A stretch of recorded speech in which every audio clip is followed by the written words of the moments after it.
We will hear argument this morning in case 2512. Grievances we could go into with this system. I think we could be here for hours. National Collegiate Athletic Association. I think we have some proof, even a few years into NIL now, that people care about the logo. There are too many people in power who have no desire to give up that power. The NCAA's ever-shifting decisions, not stable decisions. Does the concept of amateurism in college athletics even matter anymore? They've capped it again without any sort of collective bargaining. We'll finish with our unilateral decision. Everyone, welcome to another episode of Unilateral Decisions. If you're watching us today, we'll address the elephant in the room. Both Sam and myself are wearing eyewear for the first time. A lot of eye health issues on the team, but luckily most people are probably listening to this, don't have to watch it. So we'll power through with some weak eyesight, and maybe we'll try to get a sponsorship from a local optometrist. But in the meantime, we're talking Mike's favorite subject, one of my favorite subjects, tampering, the thing that every coach complains about but says they don't do themselves. And now we've got a documented case from the NCAA, University of Iowa, Kirk Ferentz, their football team back in 2022. So let's start from the basics. What exactly are tampering? Joe, tampering when it comes to recruiting, why is it something a coaching staff would be interested in doing? Well, it all comes down to, obviously, somebody's not in the portal, but, they're finding ways to get in touch with student athletes who – they'd like to recruit to their team, but they're on another team. That's the easy, simple explanation that everybody understands. Why would a coach do it? The penalty is significantly less than the crime. I mean, what was Iowa's self-imposed sanctions? It was like 24 individual recruiting days, vacated wins, which that wasn't self-imposed. They fought that, which I don't know why you would, because it doesn't really matter. And then a $25,000 fine. We can talk about whether or not that fits the crime or not. But and then Kirk Ferentz, the head coach of Iowa, was he voluntarily suspended himself for one game, the 44-0 win against Northern Iowa, if I remember correctly. And there was 24 individual recruiting days forfeited, but 14 of them have already happened. Head coach self-imposed previously. So there's 10 individual recruiting days left that they're going to lose. And I don't know that matters either. With that, I mean, is there a school in the country, Division I football and men's basketball, that's not tampering right now is my question. And then with Iowa kind of self-reporting all of this, what's the benefit to self-reporting when maybe it's just this little slap on the wrist and it takes attention away from something else? I mean, Mike, from your perspective. Sure. I think back to the first question, I mean, who knows? And what's the definition of tampering, right? And that is part of the equation here where you've got athletes who have been at so many schools who are in college. You've got high school athletes going into college who were courted by so many colleges. And you've got so many assistant coaches bouncing around the country going to different schools. They have legitimate relationships with a lot of these players. And there's nothing to stop them from saying, awesome game. Congrats, proud of you. There really is nothing to stop that. Is it nefarious to some degree? I don't know. They might be in the portal later, right? You're just kind of keeping relationships warm. Maybe there was a feeling a while ago that if an athlete committed somewhere, you could text them without anybody feeling oh, you're trying to court them. But at this point, everybody can leave whenever they want to leave. And so there is a little bit of a different sort of behind the scenes calculation maybe about maintaining those relationships, but it doesn't necessarily mean that everything's nefarious. And so what is tampering? What exactly is tampering? Does it have to be deliberate and explicit about asking somebody to come join you at your next school? I mean, certainly I think we can all agree that's below board, but what rises to the level of a violation, depends a little bit on self-reporting. So I guess that's kind of the point. And, forever internally inside departments, it was generally spoken, at least by the compliance staff, that it's a really good thing. It's a good thing to self-report because you got to have some violations so that nobody's coming and knocking on your door asking why you have zero. Mm-hmm. So there's a calculated risk to saying, we turn that one in. Do we look closely at that one? Is there smoke, fire? Do we care? Should we look at that one? There's some thought that goes into it to say, well, that one's not going to hurt us that bad. $25,000 fine. We can fundraise that a couple days. Turn that one in, that's kind of how it's worked. And as the NCAA violation piece becomes less and less a part of college athletics, quite frankly, because courts are overruling some of what these rules are. It has kind of gone out of vogue, the self-reporting stuff, because I think schools feel like, why would I anymore? There's no reason to. There's no reason to risk even the light penalty because it's not going to stand up in court. And I think we'll kind of see where the tampering stuff goes with regard to that too. I still bringing up some real strong memories. I'm the proud owner of 2 NCAA violations myself, one of which was a recruiting violation because new legislation came out that said you can do any sort of customizable recruiting video. You can record the recruits on their recruiting trip. No rules. Do whatever you want. We don't care. Turns out that was a lie. And what you couldn't do is have them in a uniform with a basketball on the court. And that became an NCAA violation for a student athlete that went on to transfer 3 more times. So very fitting in the NIL space. We didn't have a $25,000 fine from that particular violation, but so why not report it? You know, we did. Like exactly. That's what I'm saying. You report that 100%. One, so you don't report the other ones. Joe, you mentioned it already, but this Kirk Ferentz thing in Iowa, the punishment, very minor, not a lot of money, not a lot of tangible negative impact. So when you look at this, is there any reason not to? I mean, how do you view that punishment befitting this supposed crime? Well, the thing I'm okay with is that the way these have been implemented is that they're not impacting future student athletes. Like that's always the hard part when you get NCAA violations in the past and the penalty is in the future. Like you got a bowl ban and it's like, well, now the kids that weren't even a part of this are the ones that are paying the price. You know, so I like that. I'm probably old school and I'd love to see it not happen. You know, Mike has made the point. Like it's just a part of, you know, what things are now. I mean, you've got all these relationships. At some point they're going to be in the portal. You know, the chances are good. I mean, highly likely that that's going to be the case. So you keep the doors open and, you know, is reaching out to somebody's parents 13 times, you know, within the scope of what Walsh is talking about? Probably not. But, you know, I'd like to see it curbed. But outside of impacting, you know, future student athletes at an institution, I don't necessarily have an answer. I think one point does need to be raised with all this when we're talking about tampering, we're talking about contacting, and yeah, Mike, you're spot on. I mean, there's so many relationships anyway, and you know, nowadays especially, it's so easy to just send a text or send a DM, and it's hard to really kind of judge what is tampering, what is not tampering. But there's also another elephant in the room, which is that now it's very common, and in fact, you know, as of just yesterday, as we're recording this, it's now legal for athletes to have agents. And, you know, for the coach to reach out to the agent and say, you know, hey, is there interest coming here? When is that tampering? When is that not tampering? And, you know, especially when you're talking about, you know, and this is something that I know we're going to probably be talking about later because it's such an important part of this conversation. It's very much kind of alongside of it. You know, especially when you only have athletes on necessarily 1-year contracts, when we're talking about their NIL, we're talking about, you know, their scholarships in a lot of these cases as well. Is reaching out to ask them about their status for next year. Is that actually tampering or not? Is that actually something where, you know, it could be something that, you know, I think our feelings about whether, you know, the ethics or morals of the situation, about the competitive balance part of it, the situation can definitely vary. But at the end of the day, how do we define tampering? Is it all going to be extreme cases like we saw with, you know, Clemson, Dabo Swinney coming out and saying, hey, you know, you texted my player while he was sitting in class, you know, first day of school? That's a little bit different, but you know, where exactly is the line here? Yeah, talking about does the penalty fit the crime?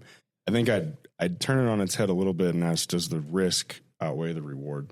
And generally speaking, you know, no, like the risk doesn't outweigh the reward. It's we've talked earlier about ADs who overspend and coaches who take the risk of tampering, for the most part, are creating a risk of consequences that somebody else will have to face.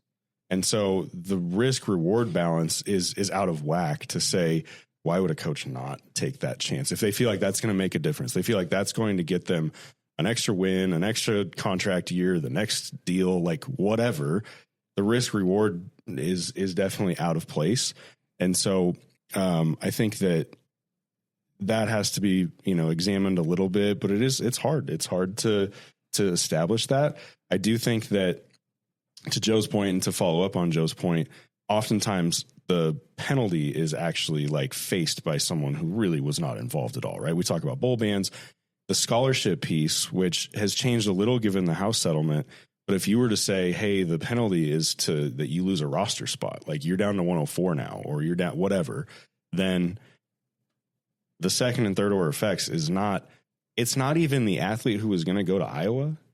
It's the athlete who was going to go to Illinois State on a scholarship at the FCS level doesn't have that one because someone isn't at FBS now that there's one less roster spot. And now that kid who was going to be the last scholarship recipient at an FCS school is now looking at a Division II opportunity. And a Division II athlete who is at the bottom of that last roster is now looking at a Division III opportunity or nothing at all. And so the cascading impact is not on the people who had anything to do with the penalty. And so, there were no scholarship revocations here in this case, which, I think is a step in the right direction, because for a long time that was the thing where it's like, that just doesn't hurt who you think it hurts, But yeah, it's a risk reward profile to me, and it doesn't, there's nothing that tells the coaches to stop doing it. And also that becomes yet another exhibit in these eligibility lawsuits where, the NCAA is trying to defend themselves and saying, we are looking out for the best interest of, incoming high school athletes and trying to protect these spots. And if they're taking away spots from players, I think that's something that clearly bites against them in a lot of these arguments as well. It's something where, I think from, as we've kind of shifted the way we look at college sports and as the rules have shifted as well, we definitely don't want to see kind of the future athletes getting punished. And, it's good that, the NCAA has really shifted on that. It's definitely a positive step, but it also kind of brings up the question of how exactly do we even punish these in the first place? Like what exactly are we doing? And that, that even doesn't even get into the question of, I don't think it's necessarily a coincidence that the first time we've actually seen some kind of violations for tampering, some kind of NCAA action for tampering was on a self-reported violation. This is clearly something going on all the time. And I think coaches, the reason why I think a lot of them are comfortable doing it is because they see all their colleagues doing it, because they know their kids are getting tampered with, their athletes are getting tampered with. And it's just part of the system now. And it's not something where the NCAA clearly does not feel comfortable going after violations, even if they necessarily know about. They feel like they need to do all their due diligence, which is fair and understandable, and honestly the right call, considering that, there's a substantial risk that if they do go after a school for tampering, that, the school makes a call to the attorney general, and we see something similar to what we saw in Ohio and Tennessee. Put your head coaching hats on, and Joe, we'll start with you. You're a head coach of one of these major programs. What's something that would actually get you to stop tampering? What is an appropriate punishment that would make you second guess the risk reward? Well, if I was the head coach, I don't think we'd have to get to penalties. I'd be terrible, and I'd be fired, and that would resolve. You'd need to find some creative solutions, though. Yeah, I don't know. I really don't. That's a tough question. I think what this all comes back to is needing to, rebuild this system. It's every year is free agency. We've got 1-year contracts, and that's kind of a question I have for Sam is, could the solution to this problem be multi-year contracts with buyouts? It could, and I'll say that very kind of delicately, because there's a lot we just don't know about the enforceability of multi-year contracts, both from the standpoint of, is it actually enforceable in court? Because when we have things like buyouts are just what we call liquidated damages clauses, where it's language written to the contract saying if there's a breach of contract, the damages will be X. It doesn't, if you don't have a buyout, that doesn't mean there's no damages. There's still going to be damages. You could still file a lawsuit. It's just a little harder to calculate those damages. But the issue is that liquidated damages clause, and I think I've mentioned this on the show before, liquidated damages clauses have to be reasonable in light of what is actually being lost from the contract. So if you have a buyout for $10 million for a player, the player's value on the field might be worth $10 million, and that might be what the school is losing out by losing out on this player. But at the same time, that's not what the contract is for. Contract is for their NIL services. So we don't have kind of a decision from a court yet. We don't have kind of a clear idea from a court saying like this, we're actually going to interpret this as a pay for play contract. We're actually going to interpret the on-field play consistent with, kind of looking at these damages, even though the contract specifically disclaims the idea that it's pay for play, which is kind of this weird little balance that's kind of necessary because of just where we are in college sports right now. And kind of, to be frank, kind of just trying to disclaim the obvious, which is that these contracts are pay for play. The other side of the coin, of course, is the practical side, which is are we actually going to see schools enforcing these contracts? We've seen it a few times. Damon Williams, obviously at Washington, Darian Menson at Duke, now Brendan Sorsby at coming from Cincinnati to Texas Tech. We have seen some enforcement of it. We haven't seen any kind of resolution on it on the way that I kind of talked about in terms of a court decision. We've seen a couple settlements, but that kind of leads to the question of I think schools are still a little hesitant to kind of dip their toes in the water there because they're not sure how it's going to impact recruiting. They're not sure if they're going to look like the bad guys in these situations, and maybe there's some stuff behind the scenes that we're seeing and we're not just hearing about, where the schools are willing to pay these buyouts and happens all under the table. But that kind of communication is going to be interesting as well. I mean, we currently have active litigation between two schools, Wisconsin and Miami, over Miami allegedly tampering with a player and getting him to transfer from Wisconsin. So a lot that needs to be kind of worked out here. So I think that it's also interesting, and I'm curious to get Sam's take on a couple things here. So I don't think anybody at the NCAA who is helping to make these decisions is ignorant nor stupid. And to all the points you just mentioned, so many, it feels to me like they're making the decision deliberately that handling the tampering situation would more or less require actually having the employment conversation. And the lesser of two evils for them right now is to just kind of let tampering be a thing that we're all trying to figure out. And I don't necessarily disagree with them. I personally would like to tackle the employment thing if I were in their shoes, but I get it. I get how that is a much bigger hill to climb than dealing with whether or not Kirk Ferentz did something 4 years ago that's going to impact how Iowa plays in a bowl game this year. It just doesn't, again, risk reward almost. Yeah. Let's have that conversation. So that is totally spot on. And sorry to jump in, but I just wanted to jump in on that because that is exactly spot on. Not only is it an antitrust issue if you're dealing with tampering, if you're going after schools for tampering, because all of a sudden you're restricting the market like you did with the transfer portal, like you did with the recruiting rules, the pre-enrollment NAL negotiation rules in Tennessee. That's a clear restriction of the market. We have an NFL case back from 1976 that says, restricting free agency is an antitrust issue if it's not covered by collective bargaining, Mackey v. NFL. But also, you're spot on. It is an employment conversation as well, because employment is all control. Employment is all, how much control do you have over the worker? And restricting their movement in a lot of state laws. If you look at a lot of the state laws, a lot of the federal laws that are looking at the differences between employees and independent contractors or employees and non-employees, a lot of times they are looking at factors like, are you stopping them from working other jobs? Are you stopping them from leaving? Are you stopping them from looking at other opportunities in the workforce? Because if you do have those non-compete clauses, and this is something like, if you look at the Idaho test, for example, I teach in my legal environment and business class here at Boise State. One of the factors there is if there's a penalty for them leaving, if there's some kind of attached control that prevents them from easily leaving for another job, that pushes towards the employment conversation. Absolutely. I mean, it's a labor market, right? Yeah. If we're having these conversations about tampering and about whether somebody is trying to, induce someone else's movement somewhere, and the money that's involved and the liquidated damages you talked about that are not really for their employment services, but that's kind of what it is. I mean, the sooner that you're able to have the conversation about this being a labor market, what employment looks like, then you can actually have some of these conversations. But again, I don't necessarily blame the NCAA for saying we'd rather deal with the tampering stuff for now and try to figure that out. So I guess back to the point of trying to, can you solve it? What are steps you can take? I guess I look to Sam for some of this. I look at the people who are employees, and the coaches are employees. The ADs are employees. And we've talked before about non-competes and how those are not really enforceable. And the FTC is going to, maybe one day actually do something about that. Right. But what about non-solicitation clauses and the ability for a head coach who leaves their job to then take 70% of their old roster to a new school?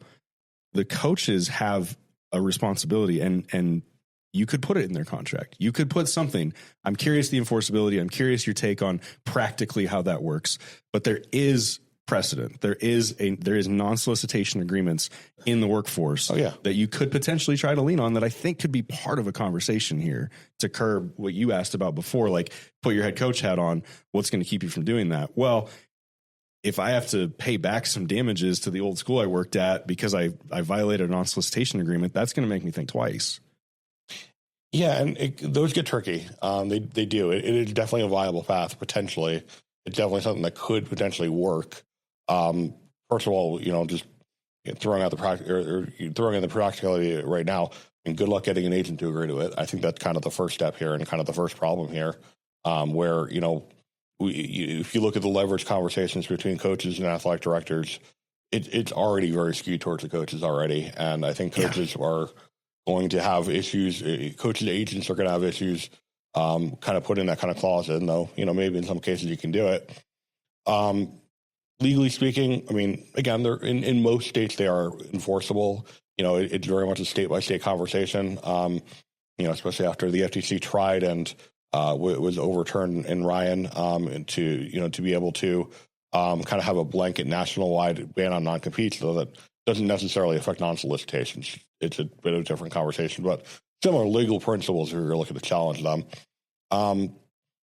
There also is kind of the practical issue, whereas enforcing non-solicitation clauses, it gets really tricky. It gets really challenging because you don't always know that an employee or, that someone leaving to join their supervisor at a new job is being solicited. And much like tampering. What's that? Much like tampering. Yeah, exactly. Yeah. You don't know if it was their choice. You don't know. And especially in these kind of conversations, especially when we're talking about the college athlete, they come to a school very often to play for a coach. It's, we can talk about the academics, we can talk about, and all that is great. All that is really important, but so much of the time they're coming to play for a specific coach, and telling that athlete, no, you can't transfer with the coach because the coach has a non-solicitation agreement. Well, they're not going to want to do that. They're going to see that as a restriction on their own movement. And it's going to be kind of the same kind of conversation. And again, it's going to be another kind of conversation where it's like, did the coach actually solicit them to leave, or are they leaving on their own volition? Sure. And I think that, and this gets a little bit into, I think, where we're going to go with our unilateral decision and some other conversations, but I think that you can, in theory, get to a point where, yes, an athlete can absolutely make the choice to follow their coach, but I think that you have to take an action, right? And like entering the portal and leaving the school that you're at and putting yourself out there could be an option. You could get to the point where a non-solicitation agreement with a head coach or assistant coaches, however that looks. And I agree with you on the leverage piece, but like, I'm just personally kind of tired of that. Like at some point, just take a stand if you're a university, that if you think losing 60% of your football roster is that big of a liquidated damage for you, then try to do something about it. And here's a way that you possibly could, where you could put an agreement in with a head coach to say, if you leave for another job, you will owe us something if you violate these terms about taking all of these other athletes with you. Now, whether or not that athlete has to be an employee, an independent contractor to actually qualify under that term, different conversation. But the theory and the philosophy of saying like, no, you're going to owe us something if you end up also taking half the roster. Like, it's bad enough for you to leave. It's worse for you to take all these other athletes, but that could be wiped away if the athlete takes the step of actually like leaving the school, being in the portal. They've taken the chance where they don't know if they have a spot at the new school. The Iowa State backup linebacker doesn't know if he's got a spot at Penn State yet. He's got to take that step and get in the portal before Matt Campbell calls him. Yeah. If we can get to that point, then I think there's a little bit more leg that could be stood on with the employment side of a coach having to actually abide by something. And again, it does take the school having to step up to the plate and say, we're going to take that risk. And you know what? We're going to take the risk that maybe we can't hire the guy that we wanted number 1 on our list because he's not going to agree to those terms. But if the guy who's number 2, 3, or 4 on our list, like at some point, what's important to you? Well, that goes back. We were talking about the multi-year contracts for student athletes with buyouts, and people neglect to realize like recruiting is expensive, and developing talent is expensive, and there's a cost for the institution. And if you've invested all of this money, like I don't think it's a terrible thing to say, yeah, you can transfer, but if you do, like, here's what your buyout is. Here's what your next school has to pay. So you were talking about what's enforceable. And you threw out a $10 million number, but like, is there a threshold that a court would look at and say, no, that's fair? It really does depend on the player. It really does depend. And yeah, the 10 million I threw out, it probably way too high for 99.999%. No, but you could see somebody's putting that in a contract. Oh, like, for yeah, sure, by all means, go. But and yeah, the reason I threw that out there is because I think that's what a lot of people want to see, because a lot of people want to see these buyouts to be incredibly punitive, incredibly never transferring. So the athletes never transfer, but that's exactly what the courts are going to be looking at. They don't want to see penalty clauses where the liquidated damages clause is not a reasonable estimation of damages, but instead a penalty, instead of trying to bar you from leaving. And that's where the balance really becomes very difficult, especially when these contracts are explicitly not pay for play, especially when they're explicitly for NIL services, which is just an entirely different calculus than pay for play. Unless the court's willing to look past that and say, no, regardless of what it says in the contract, it's clearly pay for play, but we just don't know if that's actually a thing yet. So, a guy like Darian Mensah, for example, rumor has it that they eventually agreed to a settlement of $4 million for that buyout. If a court were to look at that, would the court say, okay, well, his NIL value to Duke University is $4 million? Probably not. No. His pay for play, his play as a quarterback is worth $4 million to Duke, for sure, at least. But would a court actually step in and say this is a reasonable approximation of damages if that number was in the contract and if that number had, kind of reached the court? We just don't know. So there's no accepted legal threshold of like, this is new, but if somebody's contract was for $100,000 and your buyout was $25,000, like, yeah, you can transfer, but your next school is going to owe us $25,000. And that's a lot more defensible. Okay. So that's, well, and I think you could do some creative accounting to say that's what it costs to get that person on campus and what it would cost to get the next person to replace him on campus. True. And there's a real damage. Damages aren't just for losing kind of the player's NIL. It's also for, what you need to do to recover from the breach of contract. So, that could be definitely part of it as well. When we're looking at this, it all sounds like the coaches aren't going to stop. The players aren't going to stop. The agents are just going to make it worse. So we're not getting better anytime soon, right? However, you go back to a discussion we had last week with the executive order. One of the components to that was limiting to a one-time transfer. Aside from that being feasible, unlikely, whatever, let's say something like that were to come in. How much do the courts have to take action before any of this changes? And is that something that would impact massive change when you're only allowed to transfer once? I think we've all seen it. Restricting transfers, I think those are two very different conversations. I think that trying to legislate tampering and restricting athlete movement are two very different conversations. And while I think it's natural to look at it and say, well, we could absolutely curb tampering by reducing the number of times an athlete can transfer, I feel like that's the equivalent of trying to treat a symptom instead of treating a disease. Like, yeah, sure, we can keep the arsonist from burning down a building by making buildings safer and less flammable, or we could try to just not let somebody be an arsonist. And I think that trying to curb the amount of you look at that scenario and obviously it's foolish and silly, but it's like you're putting the burden on the building owner in that case to go spend more money to retrofit their building and put in extra sprinklers and do all these things, that it's like, or we could just penalize the person who's causing all this extra work and all this extra stuff, where in this situation, the athlete, there's no, you can't restrict the athlete because you think somebody else is doing something nefarious. Like, it just doesn't work that way. So, yeah, would it help? Sure. Is it justifiable? I don't think so. And so I think that you have to have the conversations separately. Now, to your question about whether or not a court has to act in order for tampering to be curbed, I don't know. I mean, I think as we've talked through some options here, I do think they would all be tested by courts. So I think to a certain degree, yes. But I think there's some stuff you could try. I really think there's some stuff you could try with the people who are employees, the coaches, to try to, stand something up as a university and take a stance on it. And the biggest problem is that, one of those questions answers the other one, which is that would going back to the year in residence rule, would going back to one-time transfers, only allowing for one-time transfers, would that curb tampering?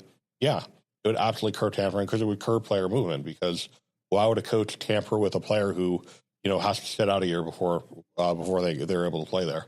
It would absolutely curb that market, which gets into the second part of the question, which is, is a court going to step in here? Of course, because that's exactly the legal theory behind Ohio, which ruled that the year in residence rule is an antitrust violation in the first place. I mean, it's a clear restriction of labor. It's a clear restriction of this market. It's something where, again, if you go back to the Mackey decision in '76, where we had the Rozelle rule, and we had the NFL instituting this rule saying, if you take another player's free or another team's free agent, you have to pay them compensation. And all of a sudden, teams said, "Well, I don't want to do that. I don't want to give my rival any kind of money or a player to sign this player." So, free agency salaries decrease substantially. It's the same kind of thing here. If you're again penalizing, especially if you're penalizing the player by saying you have to sit out a year before you're able to play for this new team. That's exactly why the transfer portal was ruled to be an antitrust, or not the transfer portal, but the year in residence rule was ruled to be an antitrust violation in the first place. All right. So let's cut to the chase. We're talking around this, our unilateral decision for today. If you're in charge, how do you stop tampering? Joe, we'll start with you. Yeah, I don't know that there's an answer. So I'm going to piggyback off what Mike was talking about, finding a way to penalize, those who are actually, committing the crime, quote unquote. I don't know that financial penalties are going to do anything. Anything scholarship related, it's just going to penalize, kids who were completely uninvolved in the situation. So the only thing I can come up with is to take something away from the coaches that are involved. And I think you'd have to look at it sport by sport. Football, you get no headsets during games. I love it. Basketball, you get no stat sheets at timeouts. Take that iPad away. Yeah, iPads. I'd love to see a coaching staff running around on the field, talking to each other face to face, trying to get a play into a student athlete who can then call it into the quarterback.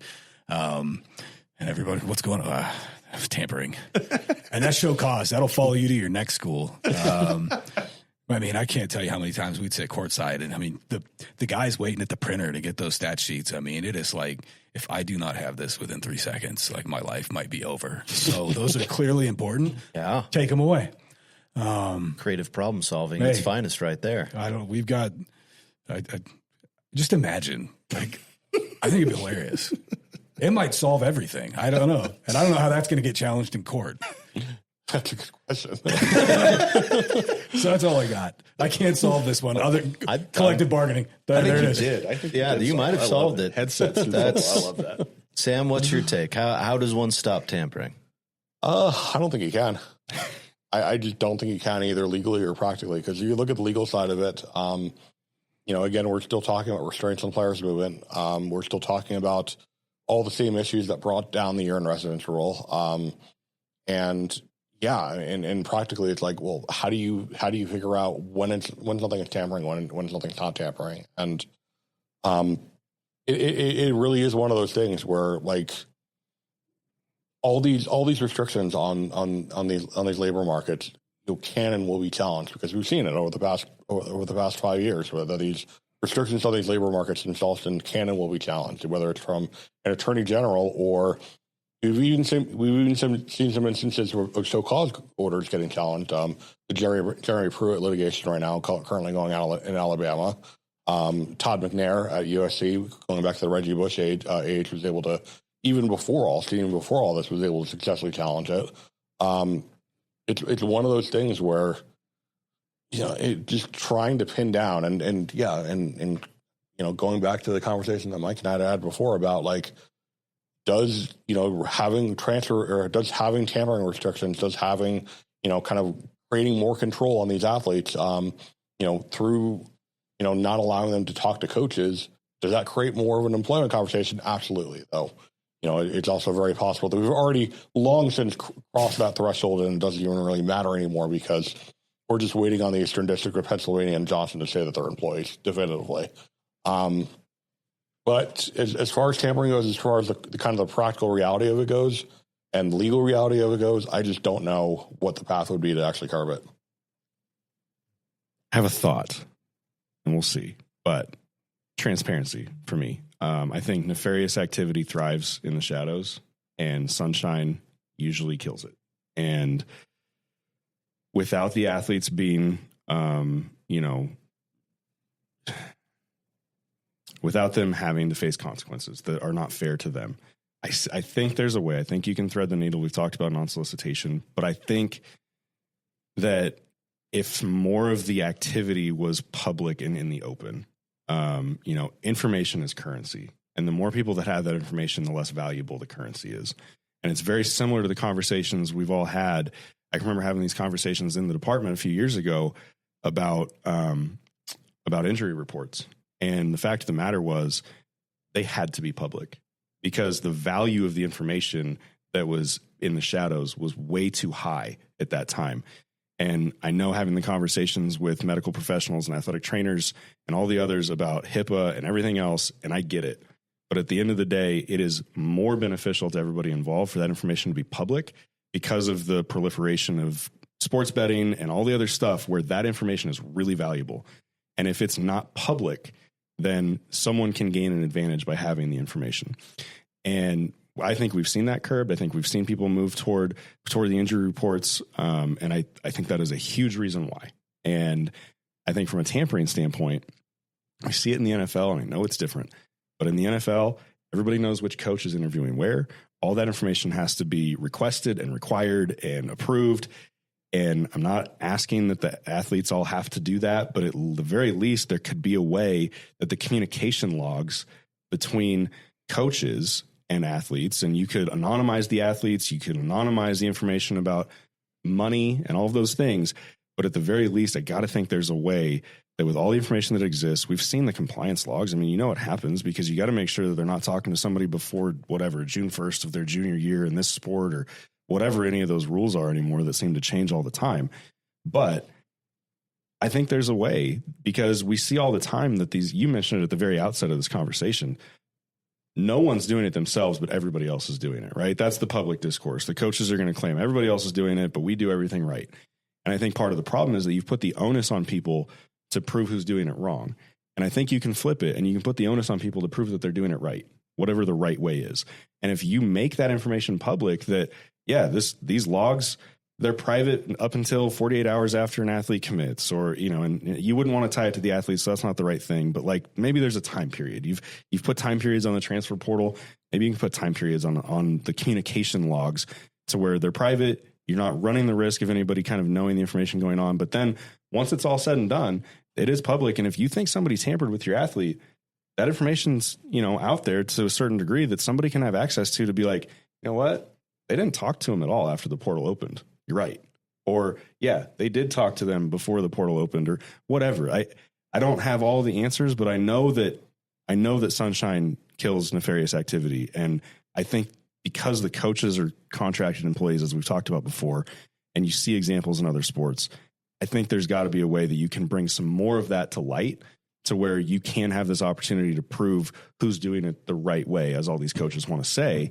And then you can move into a method where it's more of like, that guy didn't prove he did it the right way. So what does that look like? Let's call that to the carpet. And, maybe that could solve something.